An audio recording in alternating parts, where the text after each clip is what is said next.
Welcome to the lecture number 62 of electronics devices and circuits. Now we are in the second module, that is your special diode. Now this is a new chapter, that is diode resistance. Here we are going to quickly finish. There is 3 to 4 points are there, the terminologies which will going to be important for your GATE and public sector exams, okay, and engineering service exams also. Objective type questions, the questions will come directly in your exams, mostly in engineering service exams, so no need of derivation, just go through the points that I'm going to give you. Okay, so basically diode has two types of resistance. One is static resistance, another one is dynamic resistance. Static resistance means V by I equals to R, that is your static resistance, normal resistance, okay. And your dynamic resistance is the change in voltage by change in current, that is nothing but your dynamic resistance. Now if you look at the graph, this graph, this is our forward bias case का graph है ये, correct, in a forward bias PN junction का forward bias case का graph है ये. Now if you look here in case of a normal diode, now if you look here, the slope 1 by slope will come out to be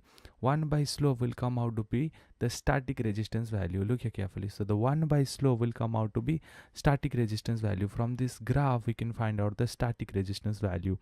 Okay, 1 by slope is coming out to be I by V, so the 1 by slope means V by I, so that will give you the static resistance value. And for dynamic resistance, this formula will going to be useful, eta Vt by I. Sir, eta means your material constant है ना?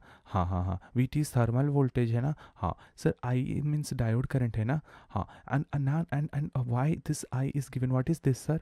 This says I value, this I value, in order to calculate the dynamic resistance value, this I value has to be greater than that of reverse saturation case, and it has to be analyzed in forward bias case. That is how you're going to calculate the R dynamic value.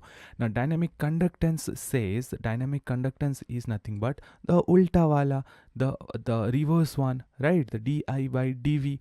So but in case of dynamic resistance, if you calculate the dynamic conductance value from dynamic resistance, it will be not come out to be correctly, because here we are going to add the I naught value.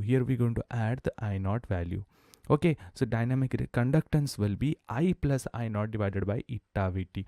So you need to reverse it, and reverse करने के बाद you need to add the I naught value to find out the dynamic resistance value. Okay, always remember from here, this analysis, G dynamic or dynamic conductance value is proportional. Dynamic conductance value is proportional to the forward current. Dynamic conductance value proportional to the forward current, as you can see here. Okay, now keep watching GEL. Do subscribe and share with your friends. Thank you so much. See you in the next lecture. Bye.